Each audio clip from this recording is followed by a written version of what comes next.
விஜய் அவர்களுக்கு அரசியல் தெரியுமா? அவருக்கு கொள்கைகள் தெரியுமா? 2026க்கான தேர்தலுக்கான பணிகள் மன்னர் ஆட்சியை ஒழிக்க வேண்டும். இங்க பிறப்பால் ஒரு முதலமைச்சர் உருவாக்கப்படக்கூடாது. இந்த குரல் எங்கிருந்து வர வேண்டும்? ஏன் சினிமா துறை ஒரு நிறுவனத்தின் மூலம் கட்டுப்படுத்தப்பட்டிருக்கிறது? 4000 கோடி ரூபாய் இண்டஸ்ட்ரி ஒரு நிறுவனம் எப்படி கட்டுப்படுத்தப்பட்டிருக்கிறது? ஒவ்வொரு வாரமும் வரக்கூடிய சினிமா ஒரே நிறுவனத்தால் மட்டும் எப்படி கட்டுப்படுத்தப்பட்டிருக்கிறது? திரு விஜய் அவர்களுக்கு, சகோதரர் விஜய் அவர்களுக்கு ஒரே ஒரு கோரிக்கை, ஊழலை, தமிழகத்தின் ஊழலை எடுத்து பேசுங்கள்.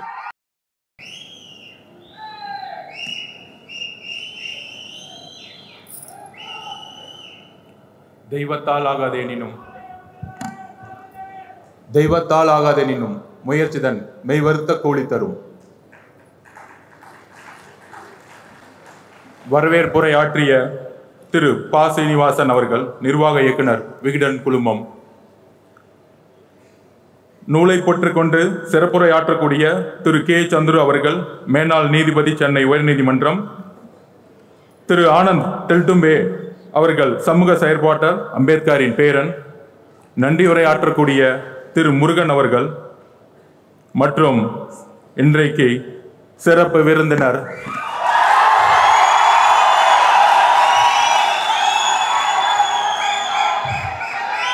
தமிழகத்தின் புதிய கருத்தியல் தலைவராக உருவெடுத்துக் கொண்டு இருக்கின்ற தமிழக வெற்றி கழக தலைவர் திரு விஜய் அவர்களுக்கும் இங்க இருக்கக்கூடிய பத்திரிகை நண்பர்களுக்கும் விடுதலை சிறுத்தைகள் கட்சிகளுடைய தோழர்களுக்கும் தோழிகளுக்கும் தமிழக வெற்றி கழக தலைவர் கட்சியுடன் தொண்டர்களுக்கும் என்னுடைய வணக்கம். நூல் உருவாக்க உரை. நமக்கு ஏன் இத்தனை எதிரிகள் அப்படின்னு பெரியார் சொல்லுவாரு. அதற்கு முக்கிய காரணம் ஆதிக்கம். ஆதிக்கத்தை எதிர்க்கக்கூடியவர்கள் எல்லோருக்கும் எதிரிகள் உருவாகி கொண்டுதான் இருப்பார்கள், விமர்சனங்கள் இருந்து கொண்டுதான் இருக்கும். ஆனால் அண்ணா கூறியதை போல, தாக்கி தாக்கி எதிரிகள் வலுவை இழக்கட்டும், தாங்கி தாங்கி ஒரு புதிய வரலாற்றை உருவாக்கக்கூடிய மேடையாக தமிழக அரசியலில் ஒரு புதிய வரலாறு உருவாகக்கூடிய மேடையாக புரட்சியாளர் அம்பேத்கருடைய நூலை வெளியீட்டு விழாவில் இங்கு இருக்கக்கூடிய மிகப்பெரிய அறிவுஜீவிகள், சிந்தனையாளர்கள், வாழ்க்கையில் தன்னுடைய கொள்கைக்காக சமர்ப்பித்து ஏழை மக்களுக்கும் ஒடுக்கப்பட்ட மக்களுக்கும் தன்னுடைய வாழ்க்கையை தியாகம் செய்த தலைவர்கள் முன் ஒரு பள்ளி மாணவனாக இந்த மேடையில் வாய்ப்பு அமைப்பு கொடுத்த விகடன் குழுமத்திற்கு என்னுடைய பணிவார்ந்த நன்றிகள்.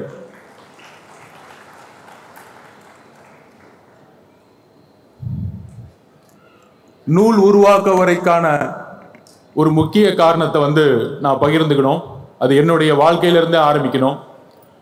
இந்த நூலை உருவாக்குறதற்கு ஒரு சிந்தனை வரும் பொழுது திரு ப. சீனிவாசன் அவர்கள் என்னுடைய வழிகாட்டின்னு சொல்றதோட என்னுடைய குடும்பத்தின் ஒரு முக்கியமான ஒரு அப்பா ஸ்தானத்தில் இருக்கக்கூடியவர் எனக்கு. அவரிடம் நான் சொல்லும் பொழுது, ஏன் அம்பேத்கர் நூலை வெளியிடணும் அப்படின்னு சொல்லும் பொழுது, பொதுவாக விகடன் குழுமத்தில் இருக்கும் பொழுது அதோட உண்மை தன்மையை எப்பயுமே அவர் காது கொடுத்து கேட்பார். எதற்காக இந்த நூலை இவர் வெளியிடணும்னு நினைக்கிறாரு அப்படின்னு சொல்லும் பொழுது, அவரிடம் கிட்டத்தட்ட ஒரு 2 மணி நேரம் 2023 ஆகஸ்ட் மாதம் அவருடன் ஒரு மிகப்பெரிய ஒரு டிஸ்கஷன் நடந்துச்சு. அப்போ நான் என்னை பற்றி சொல்லும் பொழுது, 5 வயதில் என்னுடைய தாயோடைய தற்கொலையை என் கண் முன்னாடி நான் பார்த்தவன். அதற்கு முக்கிய காரணம் என்னுடைய தாயோட சக அக்காவாக குடும்பத்தின் எங்க பெரியம்மாவாக, நிறைய பேருக்கு தெரியாது, எங்க அம்மாவோடைய பழகிய அன்றைய எங்கள் அம்மாவுடைய அக்கா, என்னுடைய பெரியம்மா திலகவதி ஐபிஎஸ் அவர்கள், தமிழ்நாட்டின் முதல் பெண் ஐபிஎஸ். எங்கள் அம்மாவும் என்னுடைய பெரியம்மாவும் என்னுடைய குடும்பத்தில் ஒரு 11 பேர் கொண்ட குடும்பத்தில் இருந்தபோது சக தோழியாக 2 பேரும் சேர்ந்து வாழ்ந்தார்கள். அப்போ எங்கள் அம்மா ஒரு காதல் திருமணம் பண்ணணும்னு நினைக்கிறாங்க. ஆனால் அன்றைக்கு இருந்த என்னுடைய பாட்டி காதல் திருமணம் இருக்கக்கூடாது, கேஸ்ட் ஜாதியின் அடிப்படையில் வெள்ளூரில் ஒரு விவசாயியிடம் ஒரு ஃபோர்ஸ்ட் மேரேஜ் பண்ணி வச்சாங்க. அந்த ஃபோர்ஸ்ட் மேரேஜ் பண்ணி வைக்கும் பொழுது விவசாயத்தில் ஏற்பட்ட ஒரு வறட்சி, அந்த வறட்சியின் மூலமாக ஏற்பட்ட டொமஸ்டிக் வயலேஷன்ஸ், அந்த ஒரு பாதிப்பு என்னுடைய தாயோடைய தற்கொலைக்கு ஒரு முக்கியமான காரணமாக மாறியது. அன்றைக்கு ஐபிஎஸ்ஸாக படித்து டிஎஸ்பியாக இருந்த காரணத்தால் 2 குழந்தைகளை காப்பாற்ற வேண்டும் என்று பெரியம்மா முடிவெடுத்து என்னுடைய மாமாவிடம் என்னை ஒப்படைத்து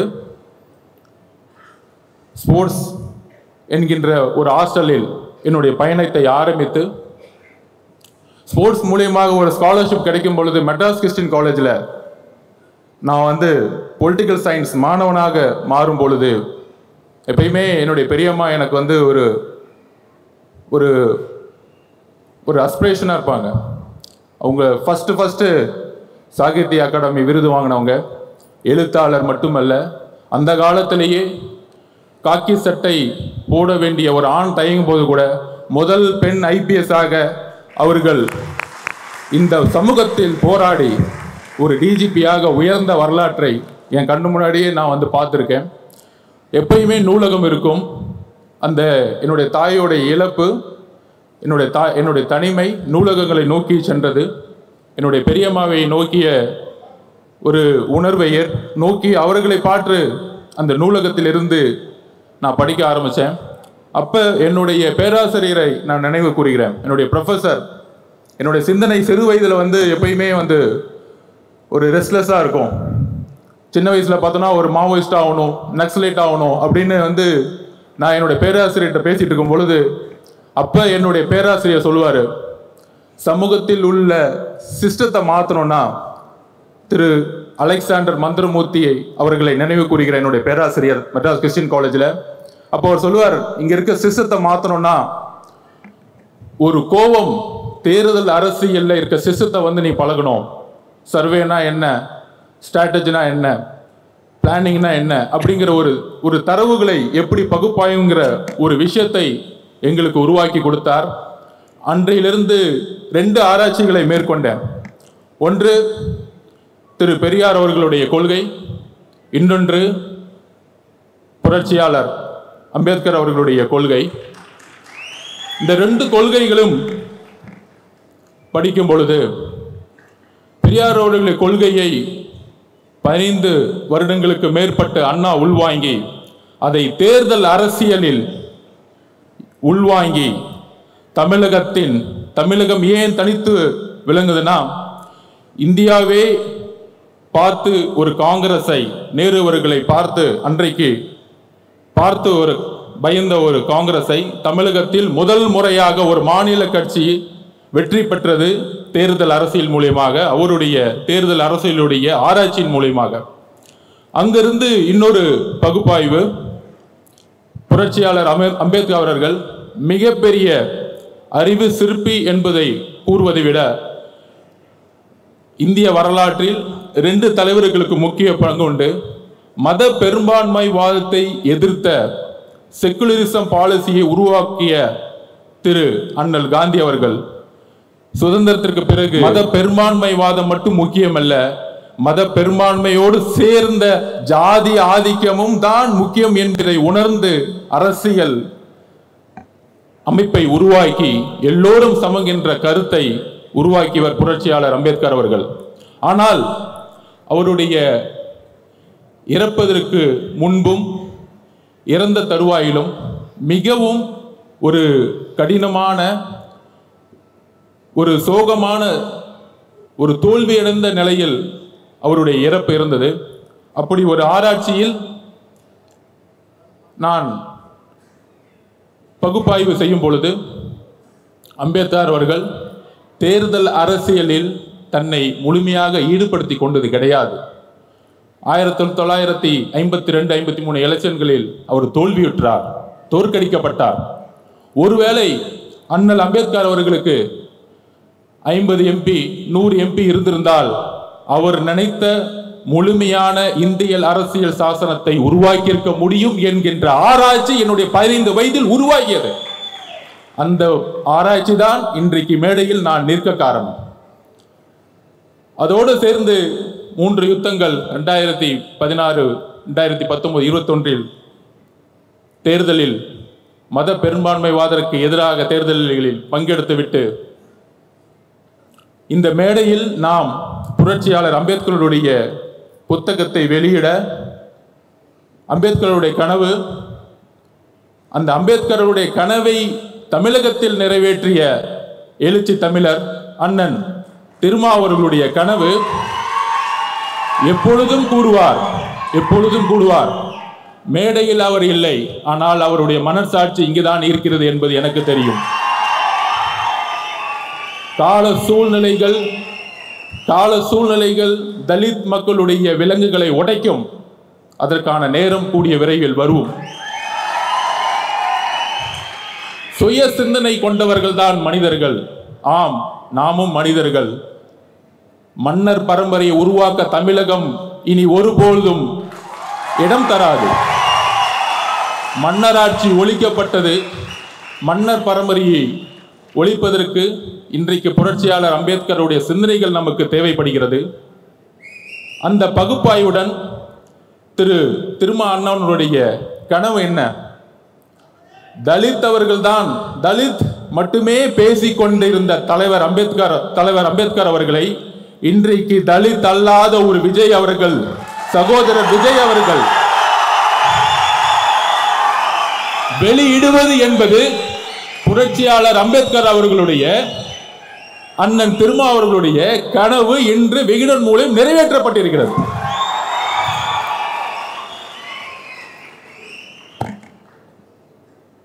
இதுல சில விமர்சனங்கள். சகோதரர்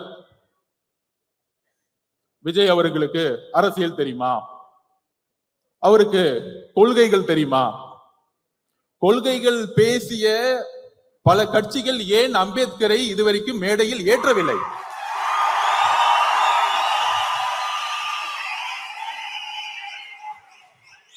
இன்றைக்கு இந்த புத்தக விழாவின் வெற்றி, திரு நிர்வாக இயக்குனர் திரு சீனிவாசன் அவர்களுடைய வெற்றி, இன்றைக்கு விகடனுடைய வெற்றி, முதல் முறையாக அம்பேத்கருடைய நினைவு நாளை எல்லா அமைச்சர்களும் சென்று மாலையிட்டு புரட்சியாளர் அம்பேத்கர் என்று அமைச்சர்கள் கூறிக்கொண்டிருக்கிறார்கள். இதுதான் வெற்றி, எங்களுடைய வெற்றி, எங்களுடைய பிரச்சாரத்துடைய வெற்றி.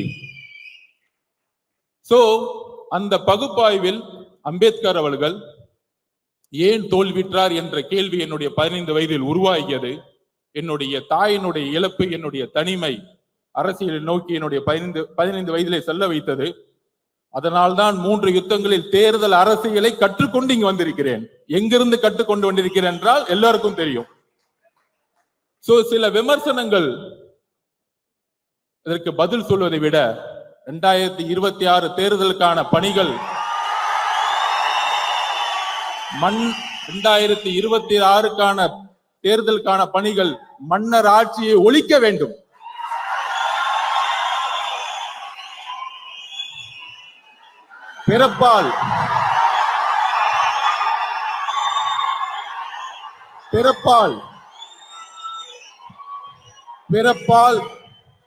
பிறப்பால் அனைவரும் சமம் என்கின்ற கருத்தியலை அம்பேத்கர் உருவாக்கியதை போல இங்க பிறப்பால் ஒரு முதலமைச்சர் உருவாக்கப்படக்கூடாது.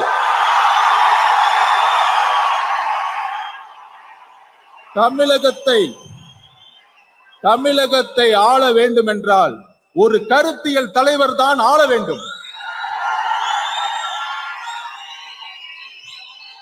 கருத்தியல் பேசிக்கொண்டு ஆட்சிக்கு வந்த பிறகு ஒரே ஒரு பதிவை சென்றுகிறேன். மத பெரும்பான்மைவாதம் பேசிக்கொண்டு இங்க இருக்கக்கூடிய நம்மில் ஒரு யுத்தியை உருவாக்க வேண்டும். 2014 ஏன் பிஜேபி வெற்றி பெற்றது? 2014 பிரசாந்த் கிஷோர் அவர்கள் என்னிடம் உரையாற்றும் போது சொன்னார், மோடி அவர்களுடைய பிரச்சாரம் குடும்ப ஆட்சி, அதன் பிறகு ஊழல் என்கின்ற குற்றச்சாட்டுகளை கூறி ஆட்சியை கைப்பற்றினார்கள். இன்றைக்கு வரைக்கும் பிஜேபி யாராலும் வெல்ல முடியவில்லை. அதே போல்தான் தமிழகத்தில் மதம் ஜாதி என்கின்ற தத்துவத்துடன் ஊழல் என்கின்ற ஒரு விஷயத்தை ஏன் உருவாக்க மாட்டேங்கிறோம்? அதுதான் என்னுடைய தாயோடைய இழப்புக்கு, விவசாயியோடைய ஒரு விவசாயி வீட்டுல ஒரு தாய் இழக்கிறாங்கன்னா, என் தாய் விவசாயம் இருக்கும் போது இறந்திருக்காங்க, தற்கொலை பண்ணிருக்கிறாங்க. இதுதான் உண்மை. இந்த உண்மையை நான் இன்னைக்கு டிக்ளேர் பண்றேன். என்னுடைய பெரியம்மா தெலுங்குவதி ஐபிஎஸ் முன்னாடி நானே ஒரு சாட்சி. அப்படி இருக்கும் பொழுது ஊழல்ங்கிற ஒரு விஷயத்தை நாம் கடந்து சென்றுகிட்டு இருக்கோம். தமிழ்நாடு ஊழலை கடந்து சென்றுகிட்டு இருக்கு. பெரியார் அவர்களுடைய கனவின் மூலயமாக மத பெரும்பான்மைவாதத்தை துடைத்தெறிந்து விட்டோம். மத பெரும்பான்மை தமிழகத்தில் கிடையாது. பிஜேபிக்கு 2% மேல இங்க கிடையாது.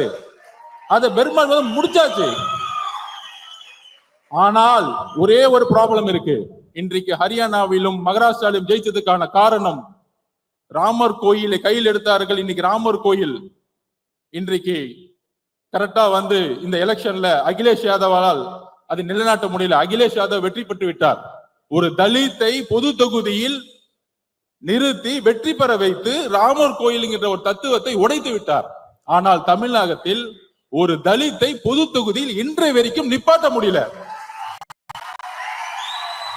இன்றைக்கு நான் தரவுகளை சொல்றேன். 2011 தரவுகளின் அடிப்படையில் 1,40,00,000 தலித்துகள் இருக்கிறார்கள். ஆனால் ஆட்சியிலும் பங்கு, அதிகாரத்தில் பங்கு என்று கூறினால் அது தவறு என்று யாரு சொல்றாருன்னா, எல்லோரும் சொல்ற மாதிரி சனாதானம் எங்கிருந்து வருதுன்னா, பிஜேபி சொன்னா மட்டும் சனாதானம் கிடையாது. ஒரு சாதாரண மனிதன் ஒரு முதலமைச்சரா வரணும், ஒரு தலித் ஒரு முதலமைச்சரா வரணும்னு சொல்லும் பொழுது அதில் முதல் குரலாக ஒலித்த குரல் திரு விஜய் அவர்களுடைய குரல். ஆட்சியிலும் பங்கு, அதிகாரத்தில் பங்கு ஏன் சொல்லக்கூடாது? அதை ஏன் ஒளிச்சு வைக்கணும்? அதுக்கு ஸ்ட்ராட்டஜி எல்லாம் தேவையில்லை. இனிமேட்டு அரசியல ஒளிச்சு வச்சு பண்ண வேணாம். எடுத்த உடனே ஸ்ட்ரைட்டா நெஞ்சுக்கு நேரா பேசுவோம். முதுகு பின்னாடி பேசுறது தேவையில்லை. எதுக்கு பயம்? எதுக்குமே பயப்பட வேண்டாம். அந்த அளவுக்கு, அதாவது சினிமா துறையில் இன்றைக்கு அவரை சுத்தி 2000 கோடி ரூபாய் ஒரு தொழில் இருக்கு. அதை விடுறதுக்கு ஒரு மனசு வேணும். ஆனால் இங்கு ஒரு சினிமா துறையில் ஒரு தொழில் நிறுவனத்தை நடத்தி ஒட்டுமொத்த சினிமா துறையையும் அரசியல் மூலமாக லாபம் செய்து கொண்டிருக்கிறார்கள். ஆனால் இன்றைக்கு வரைக்கும் அது குரல் இல்லை. இந்த குரல் எங்கிருந்து வர வேண்டும்? ஏன் சினிமா துறை ஒரு நிறுவனத்தின் மூலம் கட்டுப்படுத்தப்பட்டிருக்கிறது? 4000 கோடி ரூபாய் இண்டஸ்ட்ரி ஒரு நிறுவனம் எப்படி கட்டுப்படுத்தப்பட்டிருக்கிறது? ஒவ்வொரு வாரமும் வரக்கூடிய சினிமா ஒரே நிறுவனத்தால் மட்டும் எப்படி கட்டுப்படுத்தப்பட்டிருக்கிறது? இதை மக்கள் முன் எடுத்து கூற வேண்டும். திரு விஜய் அவர்களுக்கு, சகோதரர் விஜய் அவர்களுக்கு ஒரே ஒரு கோரிக்கை, தமிழகத்தின் ஊழலை எடுத்து பேசுங்கள்.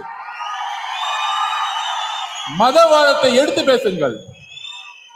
கொள்கைகளை பேசிக்கொண்டு ஆட்சிக்கு ஊழல் செய்யக்கூடிய 2 விஷயத்தை நான் பதிவு பண்றேன். சாமியார்கள், போலி சாமியார்கள். காஞ்சி மகா பெரியவர் நல்லவர், ஆனால் போலி சாமியார்கள் இங்க அதிகமா இருக்கிறாங்க. சாமியார்கள்ல நல்ல சாமியார்கள், அதை பத்தி நான் கவலைப்படல. அதே மாதிரி திராவிடம் நல்லது. திராவிடம் என்றால் ஒண்ணுதான். நிறைய அறிவிச்சுகள் நிறைய பேசுவாங்க. நானும் நிறைய படிச்சுட்டேன். எல்லோரும் சமன் சொல்றதான் திராவிடம், வேற ஒண்ணும் கிடையாது. தமிழ் தேசியம்னா விடுதலை புலிகள் பிரபாகரன் சொன்ன எல்லோரும் சமம், அவ்வளவுதான். அவரும் தான் சொன்னாரு. விடுதலை புலிகள் பிரபாகரன் அவர்கள் எப்பையும் ஜாதி மதத்தை பார்த்தது, மொழியை பார்த்தது இல்லை. சோ அப்ப ஒரே ஒரு விஷயம் இருக்கு. இங்கு ஜாதியின் அடிப்படையில் உருவாகக்கூடிய தேர்தல் அரசியல், அதுதான் பிரச்சனை.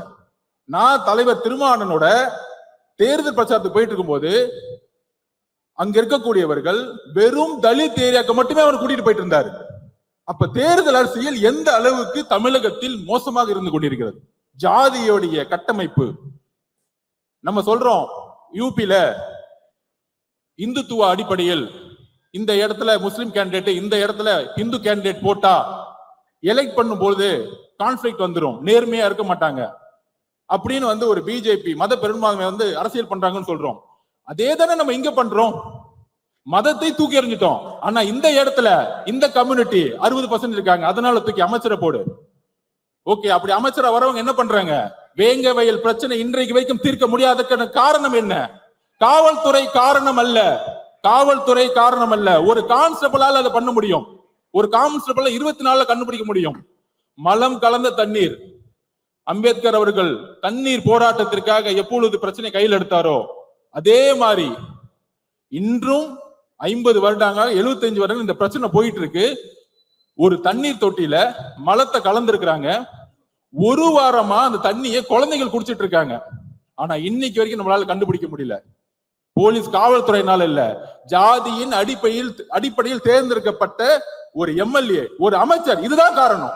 வேற எந்த காரணமும் கிடையாது. பாதிக்கப்பட்ட மக்கள் சார்பா நான் பேசுறேன். 1,40,00,000 பேர் தலித் மக்கள் இருக்காங்க. அதுல ஆதி திராவிட மக்கள் 92 லட்சம் பேர் இருக்காங்க.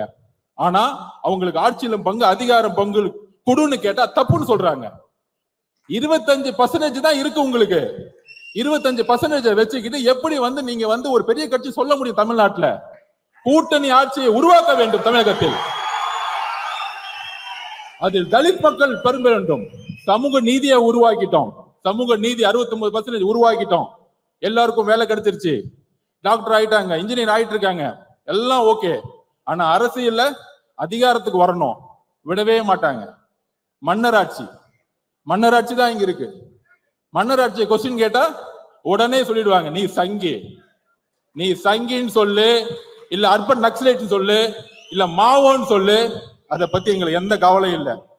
தமிழக மக்கள் புதிய அரசியலை உருவாக்க முடிவெடுத்து விட்டார்கள். திரு சகோதரர் விஜய் அவர்களுக்கோ அண்ணன் திருமா அவர்களுக்கோ அனைத்து கட்சிக்கோ ஒரு புதிய அரசியலை, இளைஞருக்கான அரசியலை உருவாக்குவோம். புரட்சியாளர் அம்பேத்கர் ஒரே ஒரு கனவு தான் சொன்னார், நீங்க எதுக்கு வேணா போராடுங்க. தலித் மக்களை பார்த்து ஒன்னே சொன்னாங்க, அதிகாரத்தை நோக்கி போராடுங்கள், அதிகாரத்தை உருவாக்குங்கள். அதிகாரம் தான் நம்மளுடைய சமத்துவ மின்மையை தூக்கி எறியும். என்னுடைய தாய் இறப்புக்கு ஒரு காரணம் ஜாதி. அந்த ஜாதியை தூக்கி எறியதுக்கு தான் தலைவர் திருமாவளவன் கூட போய் சேர்ந்தேன். எல்லாரும் சொல்லுவாங்க, என் கம்யூனிட்டி சர்டிபிகேட்டை பார்த்துட்டாங்க, இவரு அவருன்னு. எனக்கே என் ஜாதியை தெரியாது. ஏன்னா நான் ஒரு விளையாட்டு வீரன். தமிழக விளையாட்டு ஆண்டுகள் படிச்சு இந்தியாவோட பிரசிடண்டா நின்றுட்டு இருக்கேன். இன்னைக்கு இந்தியாவோட பிரசிடண்டா நின்றுட்டு இருக்கேன். சோ என்னுடைய ஒரே வேண்டுகோள், ஜாதியை தீண்டாமை ஒழிப்பது முக்கியம் அல்ல, ஜாதியை அழித்தல் முக்கியம். ஜாதியை அழித்தல் முக்கியம். தலித் மக்களுடைய பிரச்சனை தலித் மட்டும் பேசக்கூடாது. சகோதரர் விஜய் அவர்கள் வேங்க வயலுடைய கிராமத்திற்கு செல்ல வேண்டும், அந்த மக்களுடன் உரையாட வேண்டும். நீங்க ஃபீல்டுக்கு வாங்க. மேலவளவு முருகேசன் அவர்களுடைய ஒரே நாள் 7 பேர் வெட்டப்பட்டிருக்காங்க. அந்த வில்லேஜுக்கு வாங்க. உங்களுடைய பிரபலம், உங்களுடைய ஒரு வார்த்தை தமிழகத்தில் இன்றைக்கு எப்படி எல்லா அமைச்சர்களும் இந்த ஒரு புக் ரிலீஸுக்காக எல்லா அமைச்சர்களும் இன்னைக்கு ஏறி மேடையில ஏறி அம்பேத்கருக்கு மாலை போட்டு புரட்சியாளர் அம்பேத்கர் சொன்னாங்க பாருங்க, இதுதான் உங்களுடைய வெற்றி. இதுக்கு தான் இந்த மேடையை உருவாக்கணும். இந்த மேடையை அதற்கு தான் உருவாக்கினோம். புத்தக விழாவில் அரசியல், அம்பேத்கர்னாலே அரசியல் தான். அனைவருக்குமான தலைவர் சொன்னாலே இங்க நிறைய பேருக்கு பிடிக்காது. திரு பெரியார் அவர்களும் அம்பேத்கரோட கொள்கையிலும் இணைந்து இனிமேல் பயணிக்க வேண்டியணும். இணைந்து பயணிக்கணும். அப்படி இணைந்து பயணிச்சாதான் தமிழகத்தில் புது மாற்றங்கள் வேணும், புது மாற்றங்கள் உருவாகும். ஓடப்பனாயிருக்கும் ஏழையப்பன் உதயப்பன் ஆகிவிட்டால் ஓர் நொடிக்குள் ஓடப்பன் உயரப்பன் எல்லாம் நிலை மாறி ஒப்பப்பர் ஆகிவிடுவார். புரட்சியாளர் பாரதிதாசன் கூறியதை போல ஏழைகள் ஒன்று சேர்ந்தால் உங்களை தூக்கி எறியக்கூடிய காலம் உருவாகும். புதிய அரசியலை நோக்கி நாம் செல்லுவோம்.